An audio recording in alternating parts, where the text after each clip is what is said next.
Tengok satu cerita kan. Itu Imam Ibn Hajar ada sebut dalam kitab Zawajir dia, dan dalam kitab Cih Musalli Syekh Daud pun dia bubuh cerita di akhir kitab Munyatul Musalli. Seorang anak raja, dia mengaji dengan seorang guru. Kamar dia baiknya, akhlaknya bagusnya.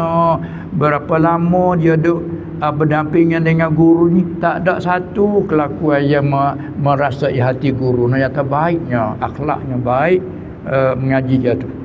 Kamar dia bila dia nak bermohon, nak selamat tinggal, nak bermohon guru nak balik, nak minta izin balik lah. Maka seolah kan kita jumpa dengan guru, kalau kita kan minta apa guru nak nasihat, saya nak balik ni. Guru ambil rotan pukul. Pukul. Tak kata apa, tak ada cerita apa sebab dia pukul, dia hanya pukul saja. Si murid ini pun diam saja, tak tanya kenapa, apa sebab, kesalahan apa pun tak tanya. Hanya tahu ingat. Bermohon guru balik. Setelah beberapa lama dia ditabal jadi raja setelah ayah meninggal.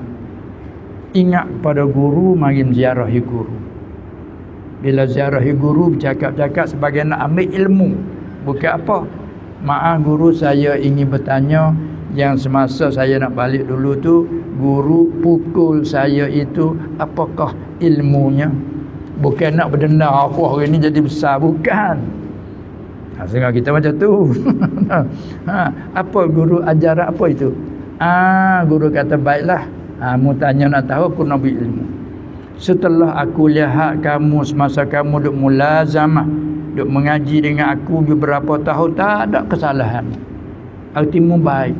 Dan aku tahu bahawasanya kalau meninggal ayahmu kelak, mula akan ditabar jadi.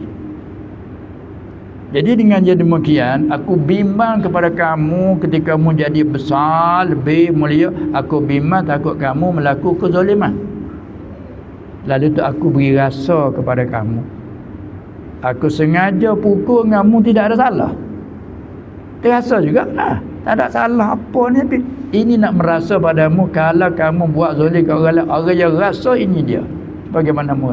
Bas guru, bagus guru, baik. Itu jadi peringatan. Habis didikan guru ni jangan. Guru yang bersih, orang arif billah, yang didik ruhani. Kadang-kadang kita habis salah. Jangan. Nah itu dia dah, hanya panggil takdik guru. Bas guru, bagus. Tengok nah. Itulah Ibn Hajar sebut dari kitab Az-Zawajir dia. Jadi akhir Munyatul Musalli pun Syekh Daud ambil nakalah, bubuh di situ.